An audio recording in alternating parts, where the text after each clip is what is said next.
Bharat Ratna doctor Babasaheb आंबेडकरांबद्दलच्या आक्षेपार्ह वक्तव्याच्या निषेधार्थ Republican party of India Athawale गटाचे जिल्हा सचिव सतीश माळगे यांनी आज रेल रोको आंदोलनाचा इशारा दिला होता। परंतु आंदोलनापूर्वीच माळगे यांना पोलिसांनी ताब्यात घेतल्याने हे रेल रोको आंदोलन होऊ शकले नाही। दरम्यान आरपीआय आठवले गटाच्या कार्यकर्त्यांनी पुढील 4 दिवसात कोल्हापूर जिल्हा बंदची हाक देणार असल्याचा इशारा दिलाय। गृहमंत्री अमित शहा यांनी डॉक्टर बाबासाहेब आंबेडकर यांच्याबद्दल संसदेत केलेलं वक्तव्य तसंच परभणी इथं पोलीस मारहाणीत झालेला सोमनाथ सूर्यवंशी यांचा मृत्यू याच्या निषेधार्थ Republican party of India Athawale गटाच्या वतीनं जिल्हा सचिव सतीश माळगे यांनी आज 2:45 कोल्हापूर रेल्वे स्थानकावरून सुटणारी गोंदिया एक्सप्रेस रोखून धरण्याचा इशारा दिला होता।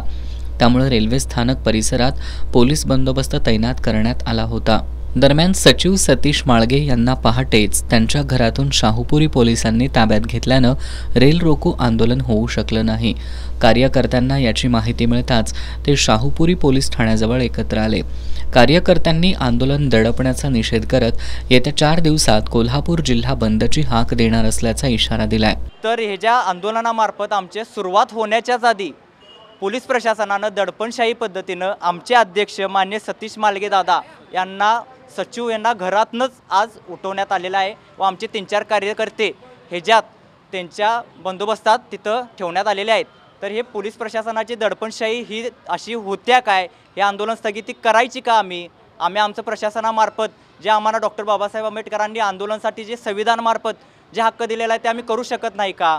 यासाठी आम्ही आजचं आंदोलन हे थांबवून पुढच्या 4 दिवसात कोल्हापूर जिल्हा बंद ठेवण्याची हाक आम्ही देणार आहेत। यावेळी प्रदीप ढाले, खंडू कुरणे, बाळासाहेब कांबळे, अमोल गवळी, बाळकृष्ण हत्तीकर, सलमान मुजावर, फजल मुजावर, दस्तगीर बागवान यांच्यासह आरपीआय आठवले गटाचे कार्यकर्ते उपस्थित होते।